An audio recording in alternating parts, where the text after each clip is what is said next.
वहीं मध्य प्रदेश विधानसभा चुनाव 2018 में कांग्रेस ने बीजेपी को सत्ता से बेदखल कर दिया था। हालांकि जीत और हार का अंतर काफी कम रहा। कांग्रेस बीजेपी से महज 5 सीटें अधिक जीत पाई है। एमपी में कई सीटें ऐसी रही है जहां नोटा ने कांग्रेस बीजेपी दोनों का ही खेल बिगाड़ा है और यही कारण है कि दोनों ही प्रमुख दल फूंक फूंक कर कदम रख रहे हैं। देखिए इस रिपोर्ट में।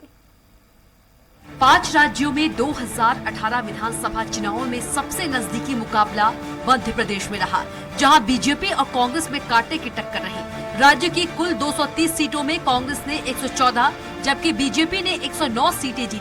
बीएसपी को राज्य में 2, एसपी को 1 और निर्दलीय उम्मीदवारों को 4 सीटें मिली।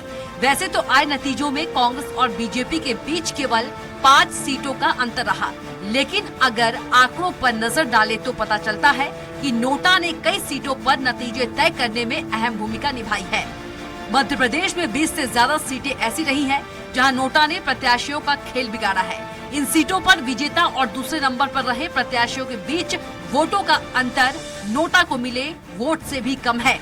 यानी इन सीटों पर नोटा के वोट अगर दूसरे नंबर पर रहे उम्मीदवारों को मिले होते तो नतीजे पूरी तरह से बदल सकते थे। नोटा में गए वोट।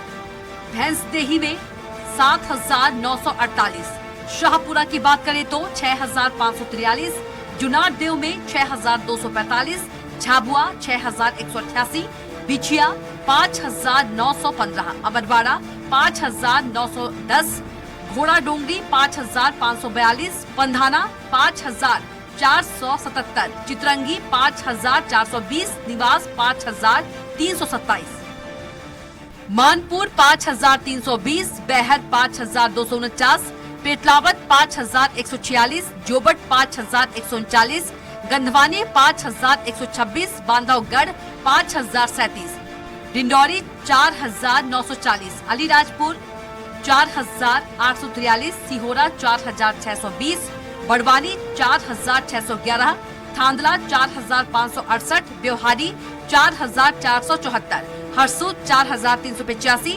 भगवानपुरा 4,371, जयसिंहनगर 4,340, पांडुना 4,224, टिमरनी 4,084, पुष्पराजगढ़ 4,072, पांसेमल 3,994,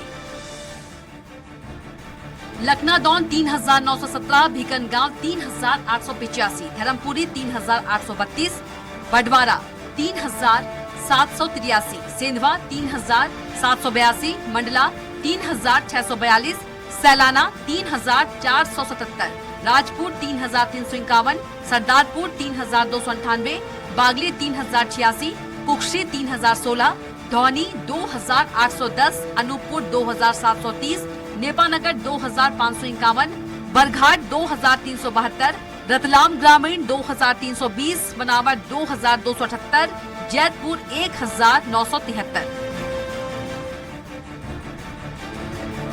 वहीं दोनों दलों की चिंता ये है कि आदिवासी सीटों पर नोटा खेल न बिगाड़ दे। इसलिए मतदाताओं को ये समझाने का प्रयास किया जा रहा है कि नोटा के विकल्प का उपयोग कर अपना वोट खराब न करे। इसके लिए आदिवासी कांग्रेस ने अपने कार्यकर्ताओं को घर घर जाकर एक एक वोट का महत्व समझने का लक्ष्य दिया है। उधर भाजपा भी इस दिशा में प्रयास कर रही है।